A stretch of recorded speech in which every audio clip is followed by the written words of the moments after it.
So hi guys. So this is my first night in Taiwan. Wala lang. Hindi ko na na-vlog yung mga nangyari kanina kasi I was busy na nag-i-stroll-stroll ganyan and all. Pero I had a lot of fun. When I arrived here in Taiwan, ganyan, nakapaglakad-lakad tayo, nakapaglibot-libot tayo at the same time, ganyan. And then when I checked in, sa sobrang pagod ko, natulog na lang ako. So natulog ako from 3 p.m. up until almost 8 p.m. And then now, naglakad-lakad ako kasi naghanap ako ng makakainan, ganun. So yun. Pero tawag dito, since medyo nasa shy type tayo na level of personality, I decided to eat na lang sa Family Mart. Ayun yung sa likod. Family Mart. Kumain na lang ako sa Family Mart. Nagkumuha ako ng packed meal. Ganun. And then that's it. And then now, I'm just here. Nakaupo lang ako dito sa bench dito sa malapit sa Family Mart. Tawag dito, just enjoying myself. Ganyan, just enjoying the rain. Pinapanood ko lang yung mga sasakyan na dumadaan. Pinapanood ko yung mga tao na naglalakad, ganyan. While actually drinking my bottled coffee. Ganyan. Yun lang. Tomorrow would be tomorrow ang magiging main na nalakad natin since I did actually book a tour. I book a tour tomorrow. So, may mapupuntahan tayo na 3 tourist destinations here. So, yeah. So, update ko kayo tomorrow. Iano natin yan. I-document natin. I'll do my very best para makapag-vlog. Ganyan. Tatry natin mag-vlog. Wala namang masama siguro kung susubukan. Hopefully, sana maging maayos. Yun lang. Just documenting my first night here in Taiwan. So, yun na nga. Tapos na tayo tumambay. So, I'm now walking. Papunta na tayo sa ating accommodation para makapagpahinga na tayo.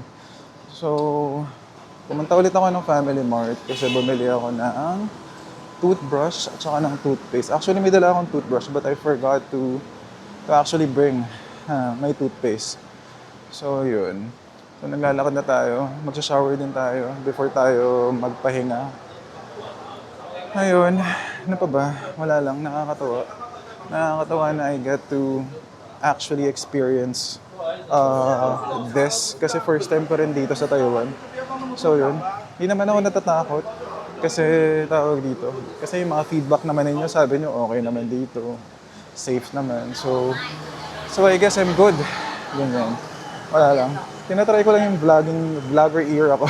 Sana okay naman, sana nag-work. But yeah, we'll do our best para may umuulan kasi dito guys. So yun ang mahirap pag umuulan. Kaya feeling ko magkakasakit ako kasi kanina pa ako nauulanan. So yun. So ito ang lakad. Ximending, it's in that area. Yung hostel natin, it's in this area. Medyo tahimik na dito. Medyo madilim. Pero yeah. Ayos naman. Mukha namang safe. Mukhang wala namang loko-loko dito. Ganyan. So kahit na ganito tayo mag-cellphone tayo habang naglalakad, I guess goods ako. Safe ako. And I'm hoping also na tama itong nilalakaran ko papunta ng hostel. Kasi hindi ako sure. Nag-iimbento lang ako. We'll see. So yeah. Solo traveler. Yeah, yun. Another thing that I would like to mention here is that kapag nagta-travel ka ng solo, ano ba to? You get to know yourself more, ganyan. You get to explore yung ibang places, mga ganito, ganyan. And sobrang liberating kasi when you travel alone, ganyan. Sobrang marami kang matututunan sa sarili mo. Sobrang marami kang tawag dito, mas lalo mong makikilala ang sarili mo. Ganito, ganyan. Yun, ganyan. Ganun lang naman. So yeah. Wala lang. Samahan niyo ako sa paglalakad natin. Wala lang. Para may kasama ko. Para documented lahat. Para if ever something happened to me, everything is well documented. So yun. See? So yeah. Nakakapagod. Pero this is part of the kasi. part of the trip. Sabi ng watch ko, yeah.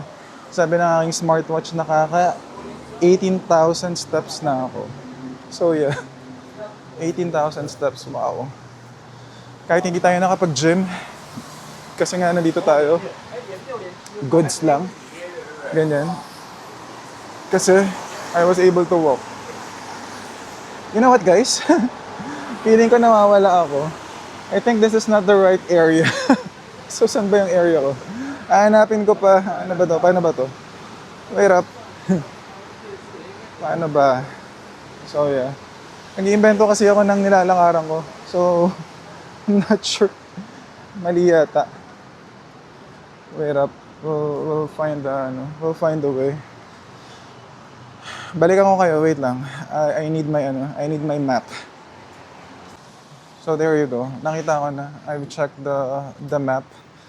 And mali nga ako ng dinaanan. So, we'll try the right way. Oh my God, wait lang. Takbo.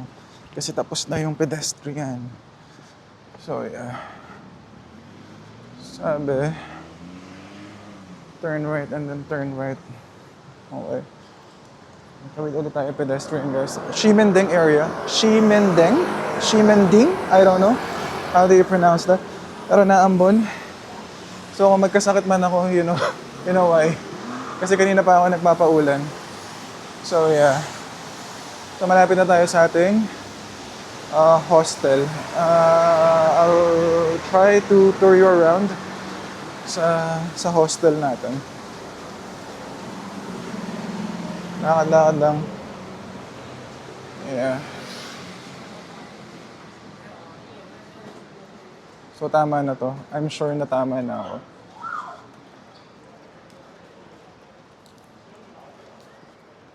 Umuulan.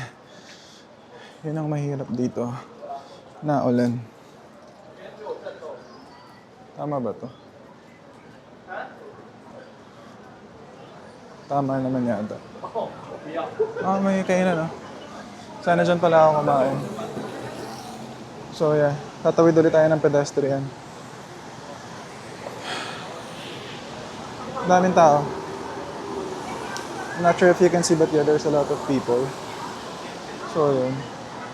Ang pangalan ng ating transient or hostel is Meander or Minder. I don't know kung anong pronunciation. Meander or Minder Hostel. Yun yung pangalan. Magkano? To those who are curious kung magkano, I paid almost 11,000 for 2 nights dun sa hostel.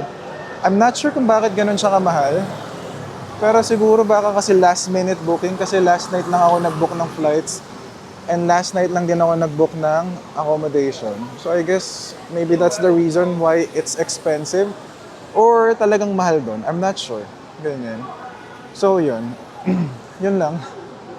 Tatawid na ako. Inaantay lang natin yung stoplight. There. Naka-red pa eh. Oh, there. So pwede na tayo tumawid. So I'll do my best to tour you kahit na sa lobby man lang ng accommodation. So yeah. So let's do this. Ang dilim, 'di ba? Alam mo pag sa Pilipinas na ganitong madilim, matatakot ka na eh. Pero dito, hindi ako natatakot. Kasi feeling ko safe naman dito. So yeah. So this is my transient, guys. Meander, Meander, I don't know. Yeah. So, dito sa transient na to, guys, you need to change. Kailangan mo magpalit ng kailangan mo magpalit ng sapatos. Kailangan palitan yung sapatos mo, kailangan mo magsuot ng tsinelas. So, ganito sila dito. Yeah. So, sige. Papalit muna ako ng shoes. Papalit muna ako ng tsinelas. And I'll tour you around in this area.